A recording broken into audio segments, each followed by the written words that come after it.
Hey, what's up, everybody? It's week 14 of the college football season. It's Wednesday at about 1:20 in the afternoon, and we're going to talk about what to watch this weekend. Not a great slate of games, but there's some pretty good games to check out. First and foremost, though, let's talk about a couple of the news and noteworthy things, and we'll kind of put in some of the games with that. So, college football playoff ranking came out yesterday, the second one. I believe the second one. You got Alabama, Notre Dame, Clemson, Ohio State. Notre Dame and Clemson 2 and 3. That rematch in the ACC championship game kind of sets it up where if Clemson wins a close one, Notre Dame only drops 2 spots to number 4 and stays in. Wouldn't be the craziest thing the committee has done, and nor would I be shocked if they did that. There are sometimes bigger forces at play here than just the 4 best teams. But we saw what happened last time Notre Dame got in the playoff. So Ohio State at 4. Let's talk about them right quick. They are at Michigan State this weekend. Ryan Day will not be coaching. There will be a lot of players who won't be there due to COVID. We don't know who. We don't know how many. And I don't care.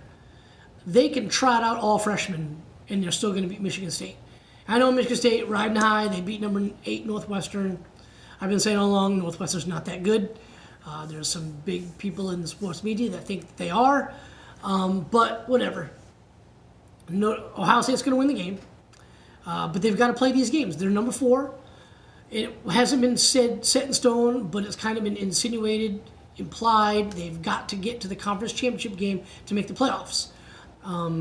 You're not hearing that for sure, but a lot of people are kind of saying it, and basically being like, yeah, that's going to be the case, so just be prepared. And I had a lot of Ohio State fans bitching and moaning on Twitter yesterday about certain teams ranked from 5 to 12. They should only be concerned about their conference because, look, I'm going to say it again, I don't hate the Big Ten. I've been ranting about them the last couple weeks because I don't think they're as good this year.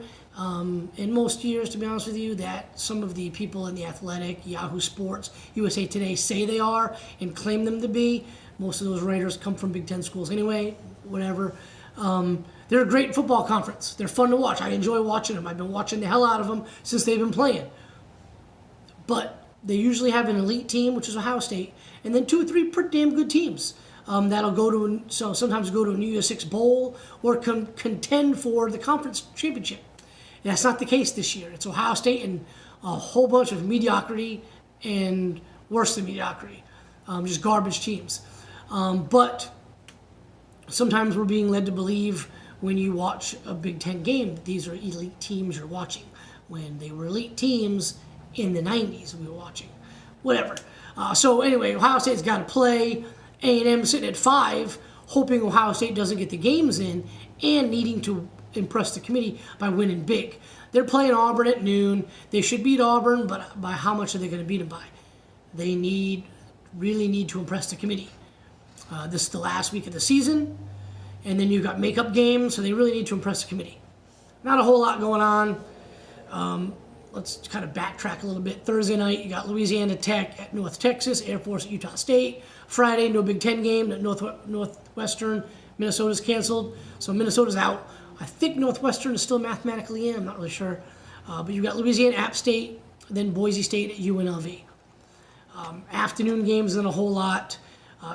Georgia at home against Vanderbilt. I don't know if that game is going to get played. Sarah Fuller was a great story.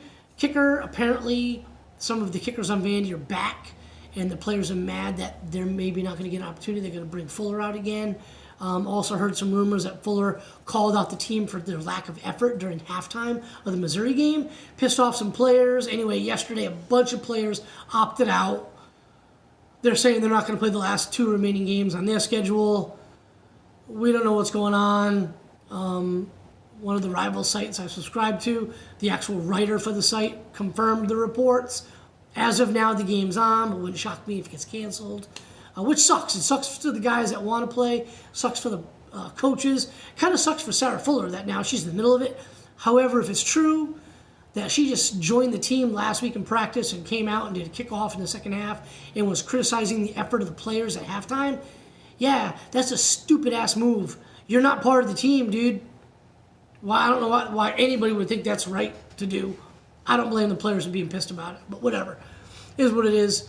You got Stanford at Washington, number 22 Washington at 4. Washington came back and won a good game last late night, Saturday night. Touchdown with under a minute left. That was a fun game to watch. I hate Stanford. If you've been following this channel, you know my feelings on Stanford. Screw them. Hope they lose every game they ever play. Hopefully Washington wins this game by 50. So don't have a ton. You got Iowa State at home against West Virginia, 3:30. You got some ranked teams playing unranked teams in the Big Ten. Iowa at Illinois. But you got number 12 Indiana at 16 Wisconsin. Penix is out, blew his ACL at the end of the game last week. That should be a good game. Wisconsin's already out of it, but they got a pretty damn good team. Can Indiana win? They would be the de facto East champ if Ohio State can't go, as long as they continue to win out. So we'll see how that goes. Night games, I've heard a lot about the Alabama seniors coming back for revenge on this game. Last year when LSU beat them at Alabama, the players for LSU were, signaling to the recruits in the stands, screw Alabama, come to LSU. The F them rant that Ed Orgeron went on in the locker room that was put out on video. A lot of Alabama players are pissed, and I guess rightfully so. They're looking for revenge. They really wanted this game. It got postponed, and that they were kind of planning on canceling it, but they really wanted to play this game. They don't need to. They're in the SEC championship game anyway. They're number 1. So hopefully no injuries for them. I expect them to roll by double digits. LSU doesn't have anything to play for other than pride. A lot of guys hurt. A ton of guys opted out, including their top wide receiver this past week. But so far only 2 games canceled. Northwestern Minnesota, Kent State, Miami of Ohio. Some pretty decent games. Baylor at number 11, Oklahoma, 8 o'clock at night. That'd be a good game to watch.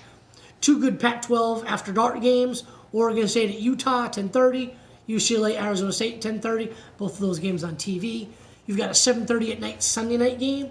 Washington State at number 20, USC. So that'd be a fun game to watch. Not a lot of great games, but some pretty good games. Just skimming through some more here. Number 6, Florida at Tennessee. Harrison Bailey is going to get the start at QB. Finally, Jeremy Pruitt gets it through your damn skull to put the kid in. Tennessee's got a pretty good running game and a good offensive line. Florida's had trouble stopping the run. I don't think Tennessee's got the horses on the perimeter, and especially with the freshman playing quarterback. But the defense is okay. Not as good as I thought it was going to be. I don't expect Tennessee to win this game, and I'm not going there after the crow I had to eat after the Auburn Tennessee prediction. But I think Tennessee's going to hang with them for at least 3 quarters. So they've got to. This is the last game on the schedule. They're playing Vanderbilt next week, but this is the last game on the schedule that kind of means something. If they don't do it this weekend and win, it's not going to happen this year. So I kind of feel they need to do something. So Oregon, number 23, Oregon at Cal. Oregon with a heartbreaker last week against Oregon State, and they're out of it. Pac-12 teams need to go undefeated just to be considered and win with style. Not happening. They're out of it. Pac-12, once again, is out of it, but still, they're fun to watch. All these games are fun to watch. Just because the team's not going to the playoffs doesn't mean they're not going to be great games, entertaining games to watch. So not a whole lot else to really discuss. It's a subpar week, like I said, but there's still some pretty decent games. So check it out, guys. Let me know in the comments what you think about the 4-team playoff. Does Ohio State deserve to get in if they don't make the conference championship game? What do you think about that? Let me know, and you guys have a great week. We'll see you on Sunday night. Take care.